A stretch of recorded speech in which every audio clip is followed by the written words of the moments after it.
What is up, traders? Welcome back to the channel. In this video, I want to talk about 10 tips that will help you pass an evaluation. Now, I've passed many evaluations with Apex and Bullnox, and obviously I'm hoping to do more with different platforms. But I've been doing this for two years, and I really have a good idea what it takes to pass evaluations, and I just want to share this with you guys. So again, this is mostly for beginners. If you're starting to trade, or if you're looking to get into trading space and want to know like what it takes to pass these evaluations, this video may be for you. So let's get started. Basically, number one is risk management. So this one's pretty straightforward, and it's kind of self-explanatory, but a lot of people, when they first start trading, they go heavy with size. Again, I made the same mistake multiple times. Particularly this mistake is, you got to understand what your trading size is. You understand what your risk is, in terms of points and how much money you can stand losing. If you go all in with max contracts on your evaluation and you're just starting to trade, there's a very high chance that you will lose that evaluation and multiple evaluations. I failed a lot of evaluations. I failed like over 70 evaluations put all together, right? But that's from learning and trying to do different things. And if I would just stick to basically like finding out what my risk is and how much I can lose, and just trade with one contract, I'll be much better off. A lot of people, including myself, are trying to rush this process and get to the funded account, but I think it's the wrong way to do about it. But risk management is very important, not just evaluation, but also in your actual trading when you get funded, or your live account, or whatever it is. Extremely important. So again, don't trade with max contracts, trade with one contract, and just take your time with it. Second one is don't scalp. In my opinion, scalping, again, if you're a beginner, is not going to be very impactful on your account, because you might have one winner, and if you're scalping for 1 point, that's 50, let's say 50 bucks. If you're trading AES, for example. So if you have one winner or even two winners, and let's say you have a loss next trade, that loss will wipe out all your winners, and you'll be in negative. So again, depends on what your risk is. If you're risking 3 points, 2 points, whatever it is, everybody has different risk and different stop losses. But chances are, if you're scalping, most likely you will lose, and your losers will be bigger than your actual targets profits, or your actual profit, so to speak, right? So don't scalp. Always go for bigger TPs, like 2, 3, 4, 5, 6 points. That's definitely what I would recommend. And learning scalping at the very beginning is in my opinion, is the wrong way to go, because I started scalping when I first started trading, and I wish I didn't, because right now I have an issue where like I'm just focused on scalping instead of like focusing on a longer target profit, or higher target profit, I should say. So again, scalping is not a really good technique to do at the beginning, but always go for bigger TP.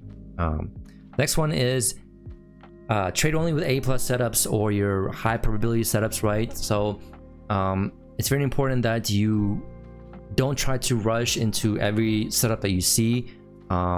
Again, some people say that that's how you learn, and I agree at a certain point, but if you know your strategy and you know your setups, and like I said, triple test, for example, if you use the max system or whatever it is that you're using, a triple test or whatever, or second entries, or a pullbacks to the EMA, trade those. If you know this really well, and if they know that they're working, use them. Don't try to sneak one in, or try to be smarter than the market, or trying to like get ahead of the market. That's never going to work.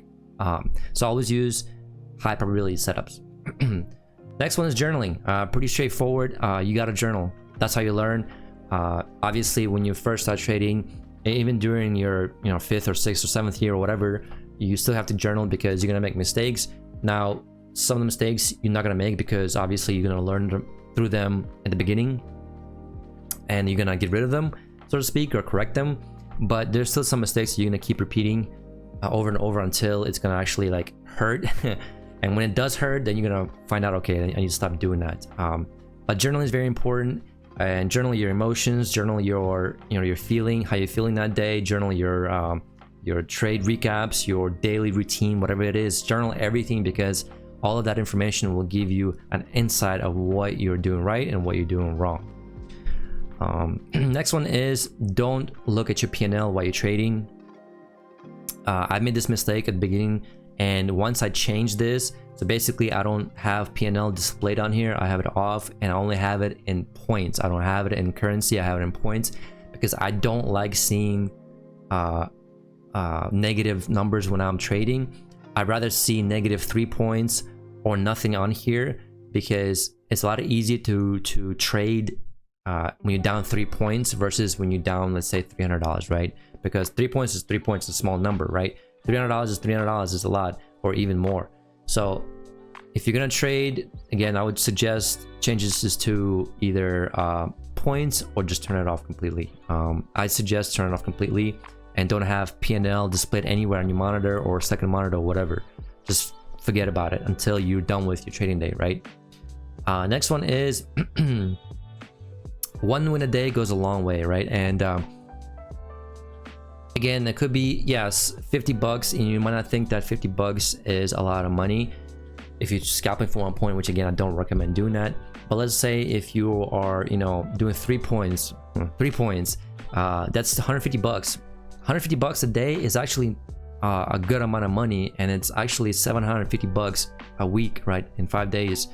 So that's a really solid number if you can consistently do 150 bucks, even 100 bucks, right? 100 bucks a day, that's $500 a week. That's a really solid number, and you can scale. Obviously you can scale up from there, which I don't recommend in the beginning, but if you're somebody who's been doing it for a while, yeah, you can probably scale up after $1,000, after whatever it is that you feel comfortable with. Go 2 contracts, 3 contracts, and so on and so forth.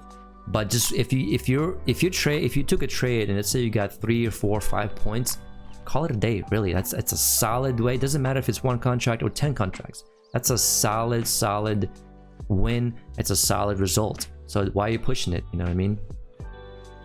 Last one is, or not last one, number 7 is don't rush the process. Really, just keep in mind that yes, we all want to get to the whole payout thing and we want to get paid, right? That's understandable, but a lot of people forget that the process is what teaches you these lessons that you have to learn in order to be a better trader, right?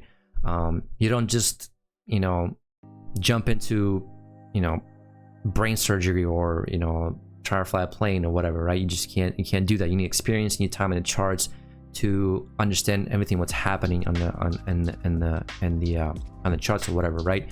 So don't rush the progress. Again, journal your progress, learn from it. If you have mistakes, that's fine. At the beginning, you're always going to make mistakes. I still to this day make a lot of mistakes. So again, this is a journey, this is a process, and trust it. Don't rush it, just enjoy it. Number 8, don't fall for 1-day passive evaluation, and this is specifically towards Apex. I don't see a lot of other evaluations doing this, and basically it's a gimmick, right? They cater this marketing thing for beginners, right? They think, oh my god, it's only 1 day to pass evaluation, that's no problem, boom. And yes, you might get lucky and you pass evaluation or whatever, right? But guess what? When you pass an evaluation and you're at the beginning of your career, so to speak, right, you're probably gonna lose that. There's a very high chance you're gonna lose that master account or the funded account, 100%. And that's just one of those things that I was never into the 1-day pass evaluation thing. Now, yes, for some people who've been trading for like 5, you know, plus years or whatever, yes, this is probably a great kind of like a promo, so to speak. But for beginners, I don't recommend doing that at all whatsoever. Number 9, don't copy other trading or other traders. Again, it's one of those things where you have to learn about yourself and your trading style and what you know, what you don't know, and what mistakes you're making. So if you copy other people's trading, yes, it could be helpful if you're just learning a strategy, but at the end of the day, it's going to come to a point where in your trading journey, you're going to come to a point where you need to stop watching the others trade and just do it yourself, because that's how you grow as a trader, that's how you learn, and that's how you move on, right? That person who you're watching, it might not always be there, right? They might be sick, or they might be whatever, taking a break or whatever it is, right? So like you need to rely on yourself and your trading and your edge to make money, really, essentially. And last but not least is when you pass an evaluation, start another one. And there's a lot of sales going on, like again with Apex, with Bullnox, whatever it is, you name it, that the evaluations are cheap. They're like, you know, could be 12 bucks, it could be 15, 20 bucks, whatever it is. So when you pass an evaluation, don't just jump into, you know, the funded account. Like take a breather, right? Take a break and start another one, because there's a high chance that you will fail that funded account. The first one that you get, you will fail it. And I failed already 3 funded accounts in my 2-year lifespan that I've been trading. And again, failing valuation, it's one thing, but failing a funded account, it hurts a lot, especially when it's your first one and you think, oh man, I passed evaluation, and you think that you're a professional, that your job is done, right? That's it, I made it, right? But no, it's not the case. It's definitely not the case. And I always recommend either have 2 or 3 or even 4 evaluations, because things will happen. You're gonna make mistakes, you're gonna have a human error, whatever it is. You're gonna forget that was an order placed somewhere and it's gonna trigger and then stop you out, or whatever it is. Whatever it is, things will happen, right? Power goes out, boom, you're stuck in the trade. What are you gonna do then, right? So again, start another evaluation right after you pass one, and I always recommend to have 2 or 3 evaluations just on hand until you are comfortable in trading. And don't try to do, like, you know, copy trading at the beginning. Again, everybody learns a different pace, so you might be one of those guys who learn in 6 months, you profitable, that's cool. Chances are you probably not, because those guys are very rare. But usually it's about, you know, a year or 2 years to where you actually start seeing some kind of actual progress, to where you're working towards consistency. And that's been with my case.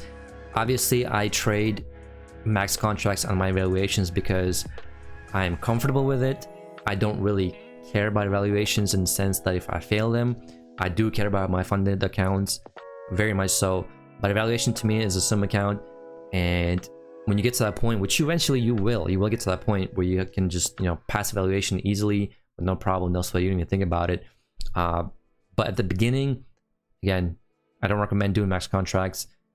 Just stick to 1.